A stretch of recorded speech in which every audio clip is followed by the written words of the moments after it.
So far in all our lectures, we had the dataset as well as the formula on one single sheet. In this example, we have our dataset on sheet number one, and we need the results on sheet number two.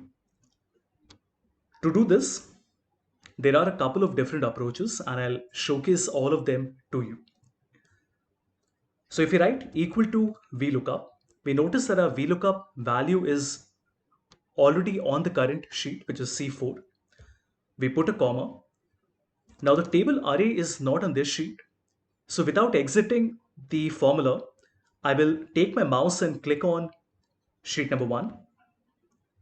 We will select column B, C, and D. And now comes the important part.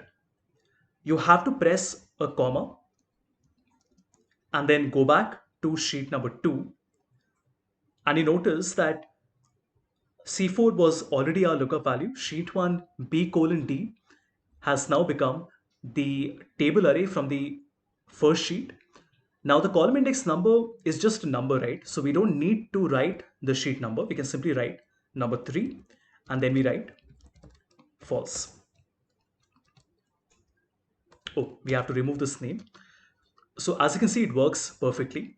The difference is that rather than writing simply the column reference, which is B colon D, we also have to write the sheet name.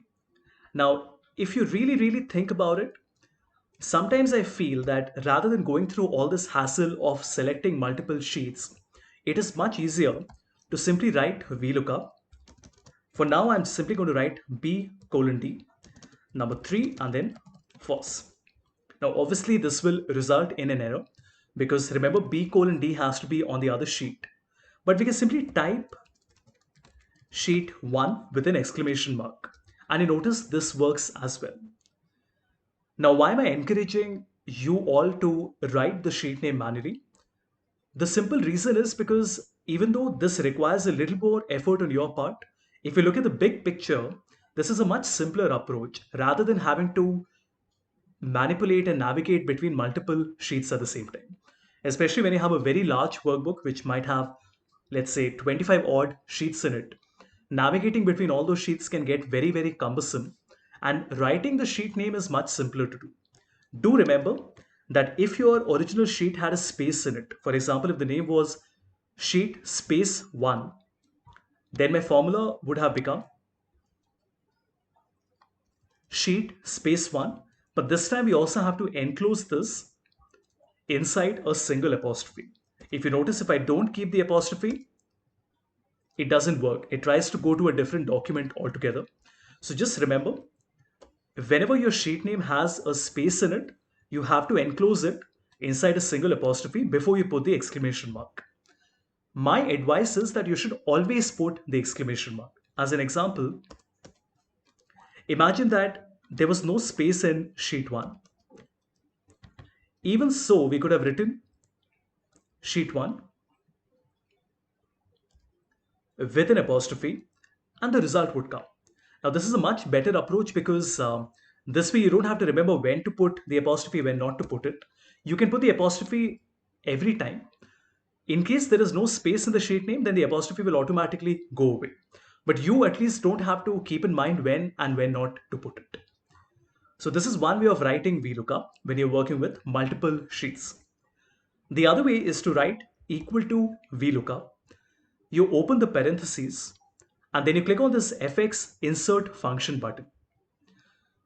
What that does is it opens up the function argument box for you, and this would make it much simpler because now when you are working between multiple sheets, you can simply select all of the arguments one by one without having to bother with the comma and the syntax, because the function argument will take care of it automatically. For example, I know that my lookup value is C4. My table array is on sheet number 1, which is B, C, and D. The column number is, we know it is 3, and the range lookup is false. The best part is that it automatically constructs the formula for you, keeping in mind the sheet name, the commas, it automatically enters the last closing parentheses, as well as showing you the result. So if you look here, You can even see the result even before you complete the formula. So when I press OK, you notice we get the result. The third approach would be to simply give a name. So if I select column B, C, and D, and we give a name like we had done earlier, if I call this VL underscore data, we can now go back to sheet number 2 and write equal to VLOOKUP C4. Now look how smartly we have given a name. This means that we don't have to jump over back to the other sheet to select that name. We can simply write VL data, and then without me having to move away from the formula and my current sheet, Excel will do the hard work for us. Excel will go and identify what is the data set and where is it, and it will automatically find it for us. And we can simply complete our formula like this. I'm sure all of you would agree that this third approach is one of the easiest ones. It just requires that extra few seconds of effort for you, where before you write the formula, you have to give a name. But as you can see, that extra 15 seconds or so that you have to spend is definitely worth it. There is a fourth way of doing this. Now, this one is a little different than all the other approaches, but I will still showcase it to you. Um, for this, remember, you need to have the latest Windows 10 OS. So if you're working on Windows 7 or Windows 8, it might not work the same way. If you look at my file name, it says VLOOKUP based on multiple sheets. Remember, that's my file name.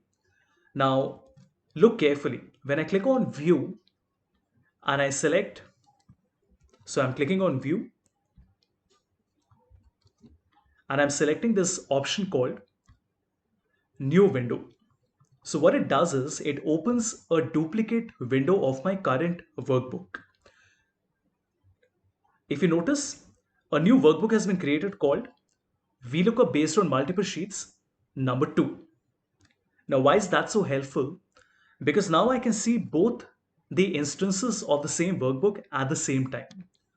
To do this, you will have to press, I'll just write the shortcut here.